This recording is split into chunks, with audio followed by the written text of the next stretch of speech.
បញ្ហាដែលសត្វមាន់តូចដែលទៅកើតបានមួយអាទិត្យក៏កន្លះខែដែលសាច់រឹងត្រជាក់ហូរទឹកតាមច្រមុះហ្នឹងបញ្ហាទី1យើងឲ្យចំណីលើសចំណុះណាចំណីគ្រាប់លើសចំណុះយើងឲ្យសុទ្ធយើងអត់លាយជាមួយអង្គឬក៏ស្រូវឬក៏កន្ទក់ចាឬក៏បន្លែណាយើងដាក់សុទ្ធចំណីសុទ្ធហ្មងបញ្ហាទី1ចំណីសុទ្ធនោះពេលគេកិនមកវាអត់មានបរិមាណ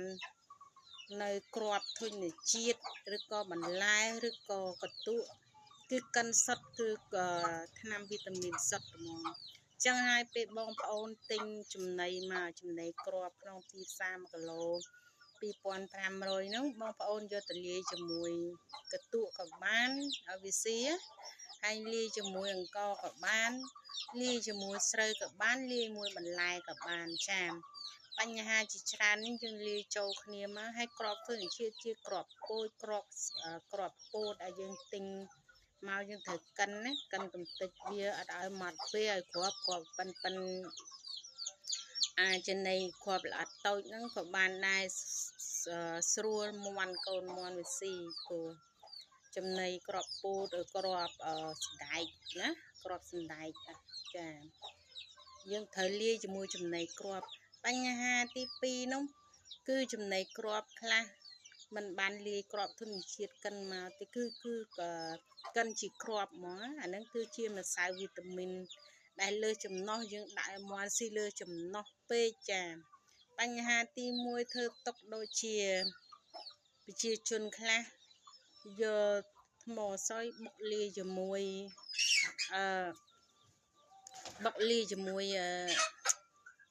ជីសចង់បំផ្លាញគ្នាទៅវិញទៅមកហ្នឹងវាផឹកទៅធ្វើឲ្យសាច់មាន់វាត្រជាក់ហើយរឹងសាច់កូនមាន់ចារយៈពេលមួយអាទិត្យឬក៏កន្លះខែហ្នឹងវាអត់លូតលាស់ទេចិញ្ចឹមយ៉ាងណាក៏វាអត់លូតលាស់ទៅមុខដែរដូចជាបំផ្លាញគ្នាទៅវិញទៅមកអញ្ចឹងណាចាព្រោះថាគ្រាប់វីតាមីនសុទ្ធហ្នឹងវាត្រូវការយើងលាយជាមួយដូចជាកន្ទក់បន្លែស្រូវចាហើយនឹងគ្រាប់ធញ្ញជាតិបានអាចមានគុណភាពខ្ពស់សម្រាប់កូនមាន់ឬក៏ទាអញ្ចឹងណាចាហើយទី3នោះ